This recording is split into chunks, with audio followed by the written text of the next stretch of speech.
એ મારી નાયત સર્વે ભાઈ આ દાદા પાળિયાનો પાળ્યો છે ભાઈ અને આ આપણે માળની જગતમાંથી આવીને પછી પહેલું દીધું એ આ જગત છે ભાઈ. હજી કોઈ દર્શન નહીં કર્યા હોય સર્વે ભાઈ સર્વે નાયતને કહેવામાં આવે છે પણ આ દાદા પાલાનો પાળ્યો છે ભાઈ. સર્વેના દાદા પાલા દાદા હળદિયા મંડાણ હળદિયા કુળના પેલા ફર્સ્ટ નંબરના દાદા કહેવાય. જય દાદા. અમે અત્યારે માલણિયાની પાસે ઘણાથી અંદર આ જંગલ છે જુઓ એની વચ્ચે આવ્યા છે ને અહીંયા આ મંદિર છે એ દેરી છે. અને આ જગત રહી વન વગડાના અંદર અઘોર જંગલ છે ભાઈ. નથી પાણી મળ્યું નથી કંઈ મળ્યું. આ અહીંયા મારા બાપ પાલા દાદા બેઠેલા છે ભાઈ. તો સર્વે ભાઈ અને મારી નાઈટને કહેવાનું કે દર્શનનો લાભ લો ભાઈ. જય પાલા દાદા.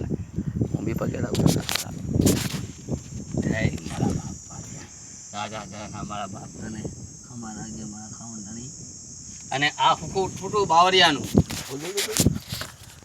બોલતો જાણ કરતો જા. આજી પેઢી બંધારણ કર્યું તારે જ્યાં ઝાડ હશે એ ટાઈમનું છે. બાવરિયાનું હુકું ઠૂઠું હા એ છે. અને આ બે દેરી છે એ માતાજીના ગોખલા છે. અને આગળ મઠ છે માં મેરડીનો કહેવાય છે. આ દાદા પાલાનું ખાવાનું જે હિસાબ છે એ આ ખામું આ રહ્યું મારી નાયત સર્વે ભગવાન માતાજીના પગે લાગો સર્વે. બોલો જય પાલા દાદાની જય, માં પાવાની દેવીની જય, હાથે દેરાની જય.